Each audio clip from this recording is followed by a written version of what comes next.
Good morning, students. How are you? I hope you all are superb. I Priyanka. Welcome to all on online science class at home. Today we are going to cover day 3 of chapter 4 and what it is? Heat. Today we are going to cover next topic, that is thermometer measuring temperature. कभी आपकी family में कोई भी member हो जिसको fever हुआ है, आपको हुआ है, तो आप उसको मेजर कैसे करते हो? आपको कैसे पता चलती है कि आपको फीवर है? Yes, with the help of thermometer. तो थर्मोमीटर होता क्या है? थर्मोमीटर एक long, thin and uniform glass tube होती है, ठीक है, जिसको हम क्या कहते हैं? कैपिलरी ट्यूब भी कह सकते हैं जिसको हम. ओके, तो what it is thermometer, यानी कि thermometer is a device that is used to measure temperature. Got it? तो it means जो थर्मोमीटर होता है उसके अंदर एक बल्ब भी होता है बेटा. It has a bulb at one end. इसके एक एंड पे क्या होता है? बल्ब होता है. Understand? And a silver colored liquid called mercury present in the bulb is used for measuring temperature. यानी कि इसके अंदर हमारा एक मरकरी होता है. Mercury is a metal. Mercury is a metal that is liquid at room temperature. ठीक है, मरकरी एक मेटल होता है जो लिक्विड स्टेट में होता है रूम टेम्परेचर पे, ठीक है, 37 डिग्री सेल्सियस पे. और जो क्या करता है, क्योंकि जितने भी मेटल्स होते हैं वो कंडक्ट करते हैं हीट को, तो उसकी वजह से वो क्या करता है?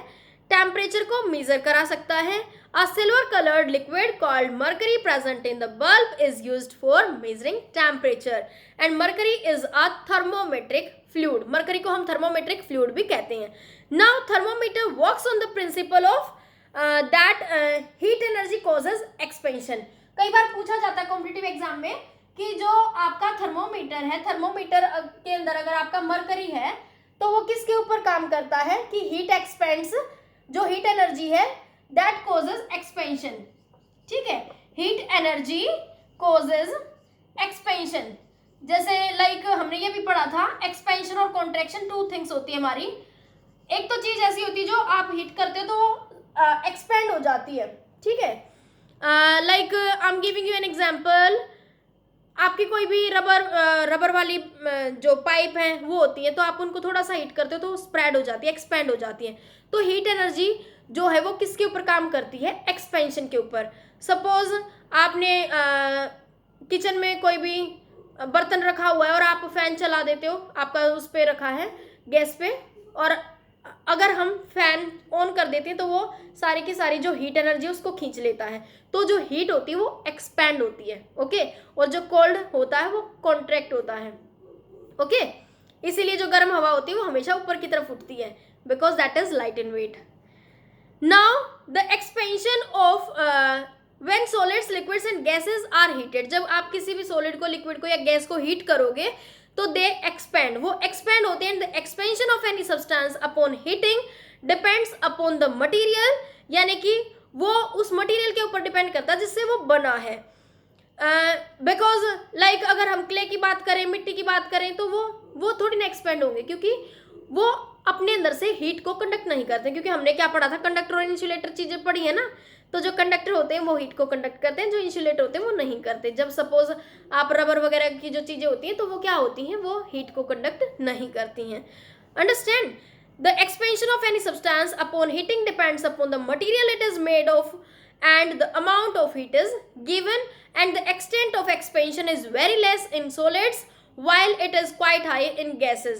क्योंकि गैसेस में अब आप देखो गर्मी कितनी लगती है हमें, सबसे ज़्यादा गर्मी लगती है ना, क्योंकि जो गैसेस के अंदर जो हीट है वो सबसे ज़्यादा स्प्रेड होती है, क्योंकि जो गैसेस के जो मॉलिक्यूल्स होते हैं वो बहुत बहुत लूजली पैक्ड होते हैं, तो इस वजह से वो जल्दी स्प्रेड हो जाते हैं. Okay, now therefore expansion of liquids is usually monitored to measure temperature. और आपने इसका तो एग्जाम्पल देखा भी होगा. सपोज घर में मम्मी हलवा बना रही है, पराठे उतार रही है, तो आपको तुरंत खुशबू आ जाती है ना, आपको तुरंत पता चल जाती है.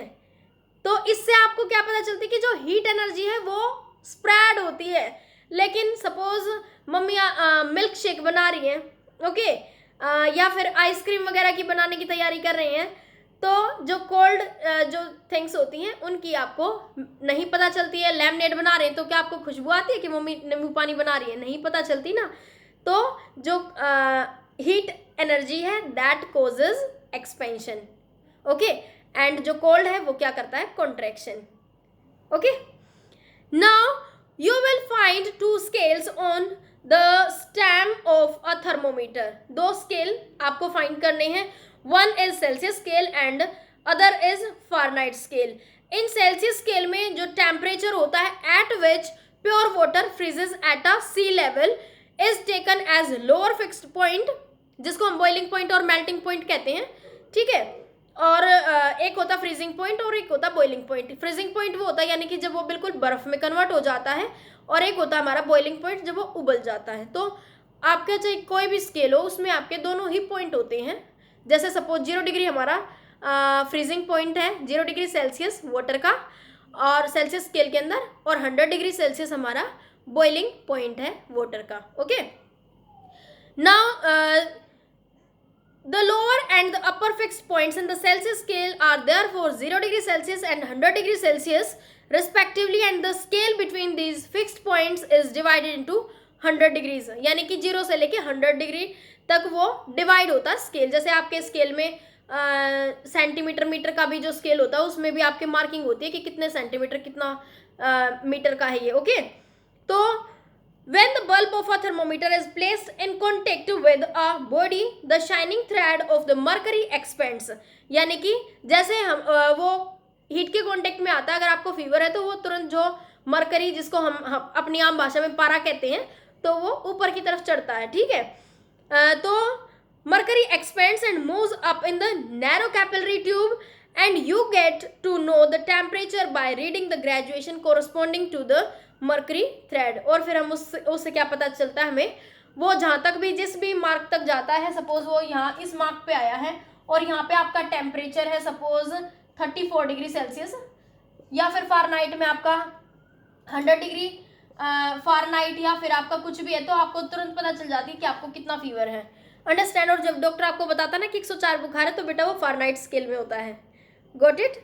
क्योंकि अगर आपका सॉरी ये यहाँ पे अगर आपका 41 डिग्री सेल्सियस में है तो आपको फीवर है, यानी कि 37 से अबव अगर आपका चला जाता है सेल्सियस स्केल में, तो व्हाट इज दैट? तो उसमें क्या होता है? उसमें आपका फीवर होता है। जब 37 डिग्री सेल्सियस से ऊपर चला जाएगा तो फीवर होगा। अगर फारेनहाइट में 98.6 डिग्री फारेनहाइट से ऊपर चला जाएगा तो आपको फीवर है, अदरवाइज आपको फीवर नहीं है, okay. I hope you understand. Okay, bye. Happy learning. If you like this video, please like it, share it and subscribe it. Thank you.